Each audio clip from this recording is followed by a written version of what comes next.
Harus ke siapa? Hmm. Saya ini dianiaya nih. Oh iya. Misalkan perempuan itu Saya nih dianiaya oleh istri saya. itu kalau laki-laki tidak bisa. Ini kan hanya ada perempuan dan anak. Masih bersama Mekarwangi News, channelnya kita semua, celotehan anak desa untuk dunia. Dalam kesempatan kali ini, saya akan membahas satu topik yang cukup menarik untuk kita simak terkait dengan kesejahteraan sosial. Apakah itu? Nah, supaya tidak penasaran, dalam kesempatan kali ini, saya masih ditemani dengan salah satu sumber yang tentunya tidak asing lagi buat kita semua. Bang Cepi. Bang Cepi, apa kabar? Alhamdulillah baik. Gimana kegiatannya hari ini? Alhamdulillah kegiatan hari ini lancar-lancar saja, Pak. Kerjaan lancar? Alhamdulillah lancar. Sebaliknya gimana, Bapak? Alhamdulillah. Alhamdulillah. Kita enjoy. Ya, siap. Terima kasih. Satu topik yang menarik, Bang Cepi, terkait dengan kesejahteraan sosial. Saya sempat membaca dalam sebuah artikel adanya lembaga baru tentunya. Iya. Lembaga baru yang terakomodir di desa. Betul. Yang namanya itu Puskesos. Oke. Terima Nah, kasih. namun saya bingung. Puskesos itu apa sih sebenarnya? Oke. Terima kasih atas pertanyaannya. Semoga ini menjadi kebaikan untuk kita semua dan menjadi ilmu untuk kita semua. Mohon maaf, saya izin menjelaskan sedikit tentang Puskesos. Tentunya di sini adalah Puskesos, Pusat Kesejahteraan Sosial, di mana kita harus hafal dulu tentang SLRT. Jadi di kabupaten itu ada sistem layanan dan rujukan terpadu atau yang disebut SLRT. Adalah sistem layanan yang mengidentifikasi kebutuhan dan keluhan fakir miskin dan orang tidak mampu serta melakukan rujukan kepada pengelola program penanganan fakir miskin dan orang tidak mampu di pusat dan daerah. Jadi di kabupaten sudah ada SLRT sejak lama karena tidak mungkin jangkauan kabupaten itu luas kan.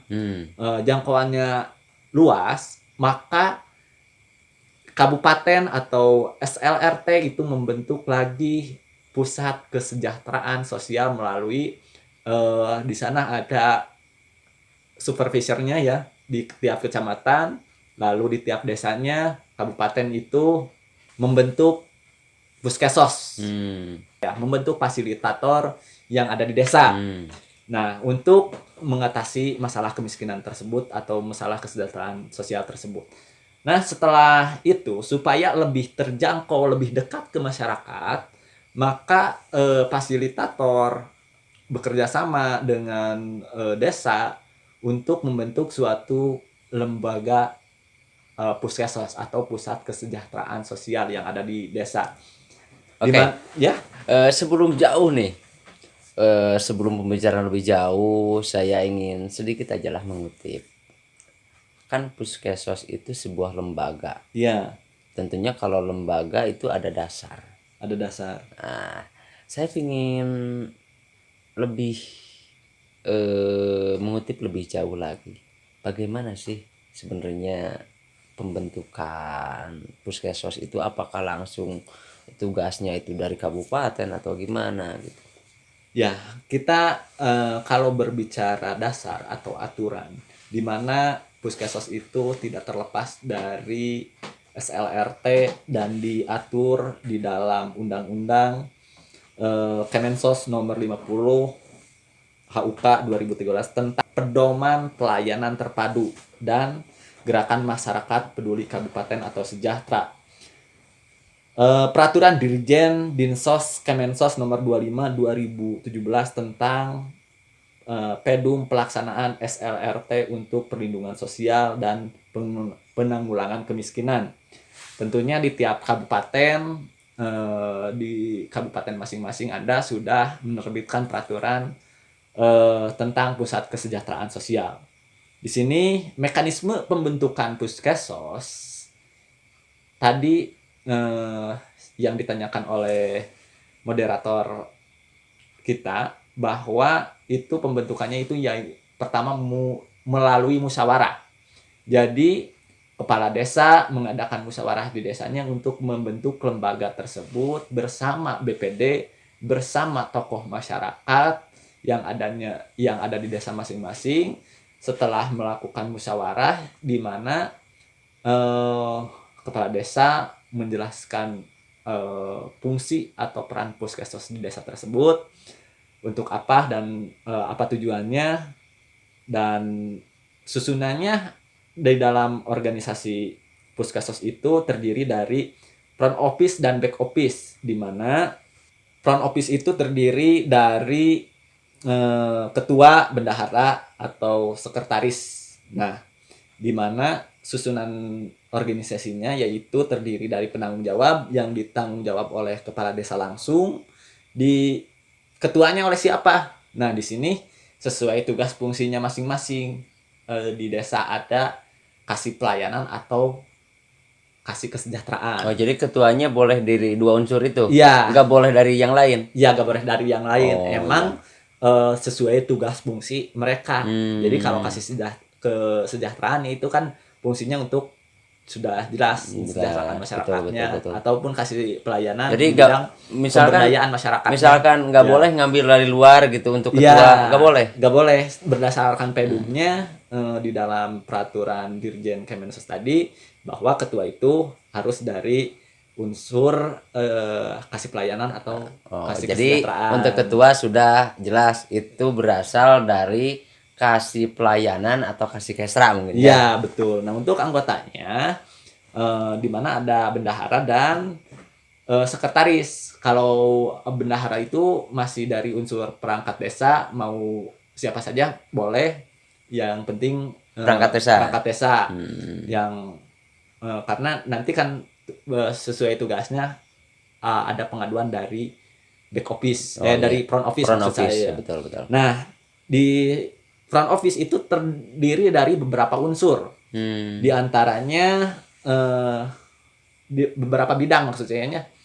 Pertama, bidang sosial ekonomi dan kekerasan perlindungan dan anak.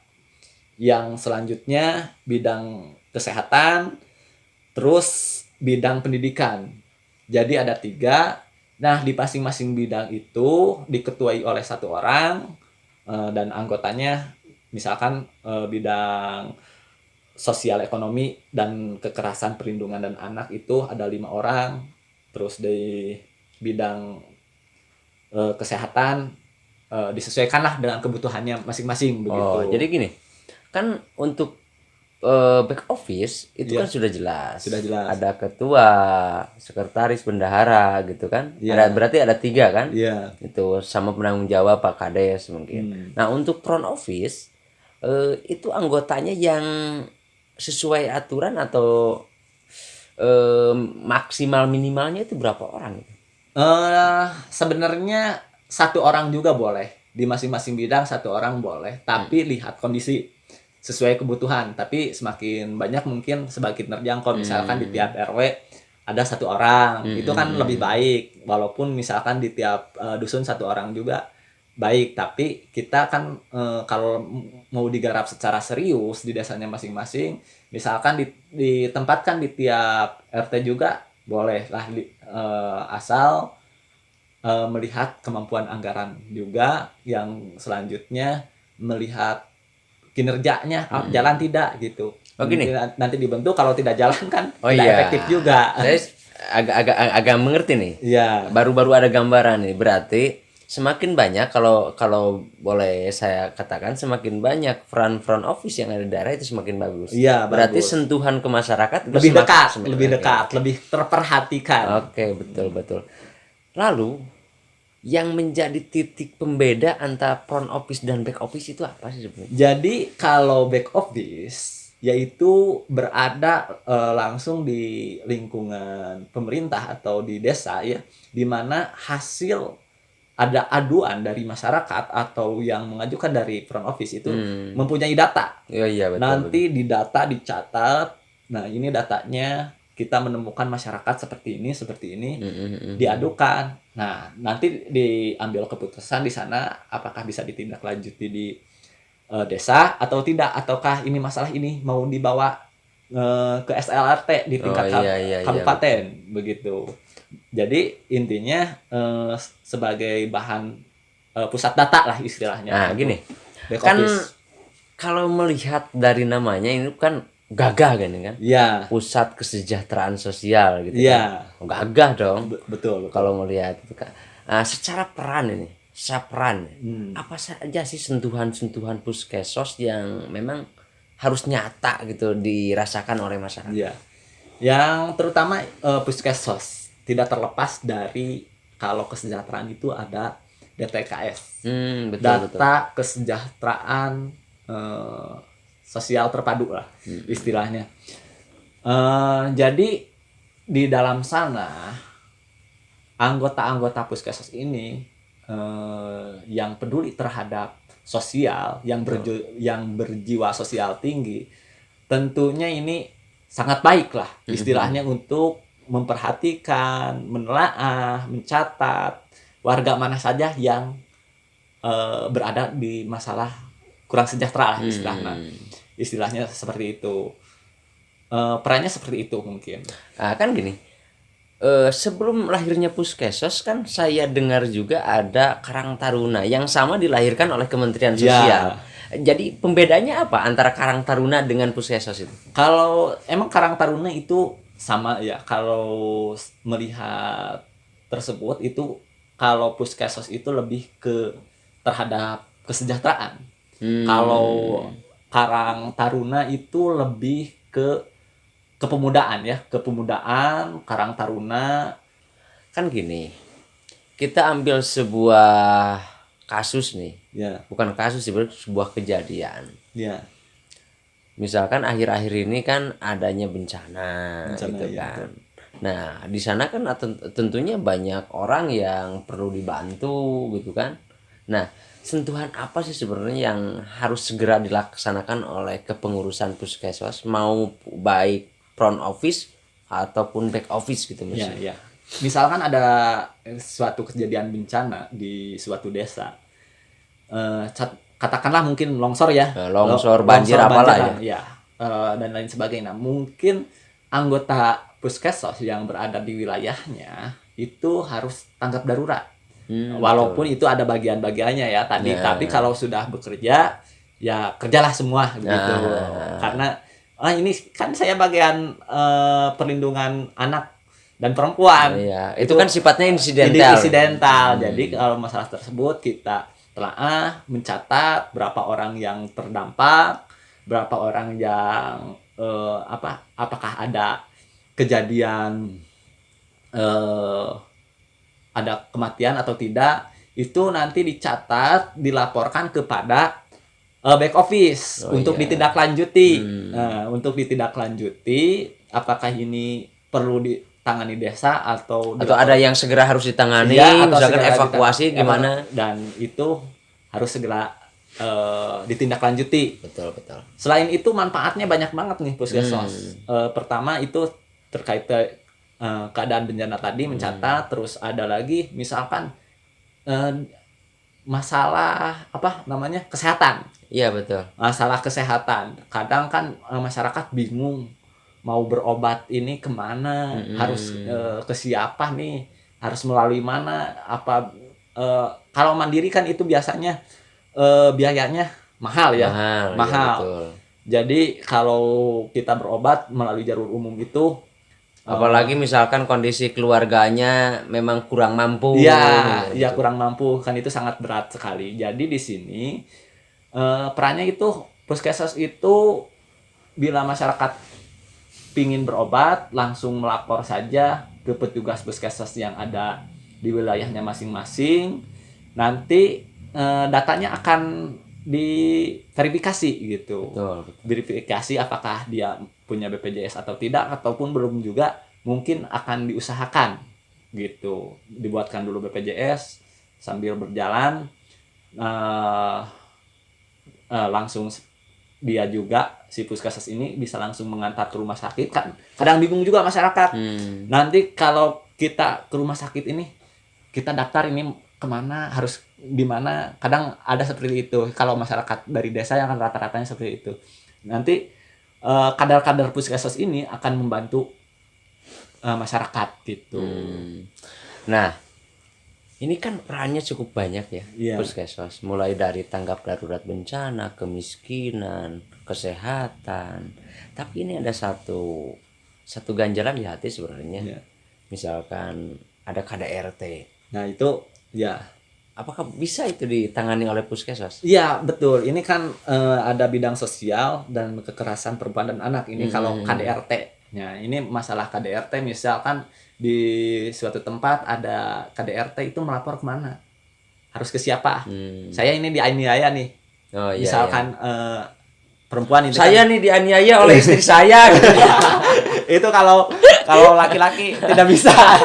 Ini kan hanya ada perempuan dan anak. Ya, jadi yang lapor itu ya mungkin perempuan bisa lah, karena terkait KDRT bisa melalui puskesmas, nanti ditangani seperti apa penanganannya dan cara penyelesaiannya seperti apa. Berarti itu.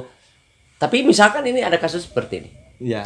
Seandainya salah seorang pengurus puskesmas tidak mendapatkan laporan tetapi melihat kejadian, apa yang harus dilakukan? Ya. Apakah harus dicatat atau menunggu laporan dulu? Ya ini juga penting karena masyarakat kan tidak tahu. Kadang begini ya. Sebagai edukasi ya, nih. Sebagai tidak tahu ini benar atau melapor takut. Ya atau betul gimana. betul. Ya pertama puskesmas, kadar-kadar puskesmas yang ada di daerah masing-masing mungkin sudah terbentuk puskesmas, tapi peran fungsinya itu kadang terlupakan. Ya. Atau saya sudah dibentuk sama kepala desa menjadi kadar puskesmas, tapi tugasnya tidak tahu. Kadang seperti itu kan, itu sangat memprihatinkan. Kadang suatu lembaga tidak jalan itu karena fungsinya mereka tidak tahu terhadap tugas pokok dan fungsinya. Intinya sudah dibentuk tetapi tugas fungsinya mereka tidak jalankan sesuai dengan koridor. Iya. Seperti menyambung pertanyaan tersebut tadi, ada KDRT, apakah yang pertama mungkin melindungi perempuannya dulu. Jadi diamankan, dibawa ke suatu tempat, mungkin dimediasi apa ya yang menyebabkan gini nanti didata, diverifikasi, dibahas lah. Ya kan gini. Pertama mungkin dibahas penyelesaian di tingkat desa, ya kan gini, edukasi dulu. Mas. Kan kalau adanya di daerah apalagi yang mempunyai keilmuan yang kurang atau tingkat pendidikan yang kurang, kadang-kadang kan ketika terjadi satu konflik, itu kan untuk melapor itu sangat susah. Sangat susah, betul. Malahan tidak tahu harus kemana ngelapor gitu. Ada yang tahu tapi takut kan gitu. Takut apalah, takut pakai apalah gitulah. Yang penting adanya ketakutan. Di sini kan tadi apakah bagaimana sih solusinya supaya misalkan KDRT-nya atau kejadiannya bisa dituntaskan? Ya yang tadi apakah puskesmas harus jemput bola? Kalau melihat suatu kejadian yang emang pertama kita melalui pendekatan dulu lah, pendekatan secara persuasif ya ke masyarakat tersebut, melakukan edukasi, melakukan pembinaan, menyampaikan peraturan-peraturan bahwa yang dilakukan tersebut emang itu sudah melanggar peraturan dan ini berakibatnya ini ya, dijelaskan secara itu. Kalau misalkan sudah dijelaskan, emang sudah diberitahu, ya apa boleh buat mungkin. Jadi satu pertama pelaku harus diberi edukasi, yang keduanya korban juga yang KDRT itu juga harus berani melapor kalau ada kejadian berulang. Tapi ada perlindungan hukum untuk anggota puskesmas itu? Ada. Karena kan tadi di sini udah dijelaskan di bidangnya. Tadi kan ada bidang sosial, ekonomi, sudah jelas itu kan penanganannya seperti itu. Gitu. Misalkan seperti ini, ketika satu perkara ada yang melapor ke puskesmas nih, saya dianiaya nih oleh suami saya. Nah, setelah kejadian itu malah terbalik, anggota puskesmasnya yang diancam. Ya, ada perlindungan secara khusus tidak? Nah ini kan sebagai tugas kita kan itu harus ada ilmunya juga ya. Mungkin kapasitasnya kalau kita pandangnya ini kan gimana ini, kalau kita mampu ya selesaikan, kalau tidak mampu kita lapor lagi ke yang berwajib. Yang pertama berarti ke back office. Iya, iya Back office gitu. tindak lanjut ke lebih tinggi lagi. Iya, ini Seperti ada itu. gini. Kalau misalkan mampu diselesaikan di situ, ya Oke. selesaikan. Ini kan gitu. sebagai edukasi Iya. buat teman-teman Mekarwangi News yang kebetulan ada di daerah, ada kejadian terkait KDRT, jangan takut-takut melapor aja ke satu peran puskesmas gitu ya. Mungkin mereka bisa bantu. Oke, yang kedua atau yang selanjutnya, karena masih banyak pertanyaan yang tentunya perlu saya sampaikan. Iya. Ini masalah alur nih, Hmm. alur penyelesaian. Misalkan ada sebuah keluarga yang rumahnya roboh gitu kan, gak mungkin kan dibangun oleh puskesmas. Ya gak Gak mungkin. mungkin kan puskesmas gak Dapat punya anggaran, uang gak- dari gak mana punya gitu anggaran kan. gitu. Nah, langkah-langkah untuk penyelesaian seperti itu sampai bisa terbantu itu seperti apa? Ya, contoh tadi kejadian rumah roboh ya. Nah. Pertama itu ada asesmen ya. Hmm. Asesmen itu melakukan verifikasi validasi data. Anggota puskesmas atau kader-kader puskesmas yang ada di daerahnya masing-masing, pertama mungkin dokumentasi dulu, mencatat, mengambil identitasnya, kakaknya diambil, KTP-nya diambil, rumahnya dipoto, dibuat satu data, nanti dilaporkan ke back office untuk dibuatkan sebuah laporan. Nah, ini ada misalkan di daerah A lah, contohkan di daerah A ada rumah seperti ini, apakah nanti bisa diselesaikan di desa? Tidak. Iya. Iya, kalau di desa bisa diselesaikan, ada anggarannya untuk kegiatan, maksudnya untuk merenovasi atau memperbaiki rumah tersebut, apa boleh buat langsung ditindaklanjuti desa juga. Kalau di desanya ada Anggaran, kalau tidak ada anggaran, kita melapor kepada fasilitator untuk disampaikan, nanti fasilitator menyampaikan kepada supervisor yang ada di di kecamatan, selanjutnya mungkin di SLRT. Nanti kan kalau sudah ada di SLRT di tingkat kabupaten, mereka mau dilarikan kemana ini? disesuaikan dengan kasus yang ada. Ya. Kalau rumah berarti ke dinas apa, Ya, betul, kalau seperti- kesehatan ke dinas apa gitu. Ya terserah Iya. mereka yang ada Mungkin di jelas kalau kabupaten begitu. gitu. Ya. Berikutnya, tapi orangnya mungkin diamankan dulu mungkin. Diamankan dulu, nanti diamankan oleh puskesmas, di mana mungkin kalau ada di tidak ada saudara misalkan, ya diamankan. Yang penting diamankan gitu kan. Tempat yang lebih Jangan aman, sampai rumahnya roboh hanya dicatat saja tetapi penghuninya tidak ada pengamanan kan itu. Iya, ya. betul. Nah, Diamankan oke, juga. Mau roboh, mau kebakaran, apapun itu. Tetap Kejadiannya nyawa nomor satu kan. Perlawanan nomor satu. Ya, betul. Nomor satu. Oke, baiklah. Yang berikutnya, saya terkait tugas puskesmas yang sangat berat sebenarnya kalau menurut saya. Tapi terlintas sedikit. Anggarannya dari apa? Apakah anggota puskesmas itu punya gaji atau apa gitu? Nah, ini terkait anggota puskesmas atau kader puskesmas yang ada di desa, terkait anggaran itu tergantung menyesuaikan di desanya masing-masing. Itu sumber anggarannya bisa dilakukan oleh dari anggaran APBN atau dari DD ya. Iya. Dari DD boleh itu dilakukan, karena di sana nyambungnya dengan desa siaga. Oh iya. Kesiagaan desa, karena Menteri Desa juga menganggarkan memprioritaskan tentang desa siaga gitu. iya. Jadi boleh dah dari desa. Jadi anggaran sementara ini mungkin Untuk operasionalnya untuk puskesmas itu diambil dari desa. Iya, kan walaupun sosial, berjalan sosial, operasional ke sana kemari kan, masa mau ambil dari saku sendiri Ya, gitu. iya betul. Gitu. Yang penting operasionalnya terpenuhi. Oke. Sekilas terkait puskesmas, itulah penjelasan singkat yang bisa kami sampaikan untuk kita semua.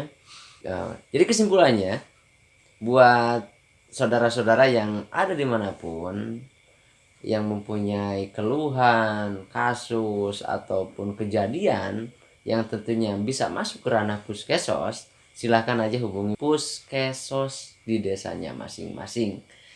Oke, baiklah, terima kasih Bang Cepi telah menjelaskan secara gamblang terkait peran dan fungsi Puskesos. Mudah-mudahan masyarakat teredukasi dan mudah-mudahan Puskesos bisa lebih diperhatikan oleh pemerintah baik desa, kecamatan, kabupaten maupun pusat. Oke. Sekian, terima kasih buat kalian yang masih stay tune di Mekarwangi News.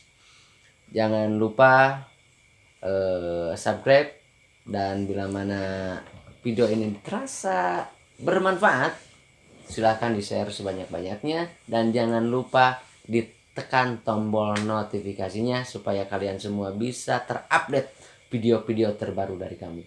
Sampai jumpa di video yang akan datang.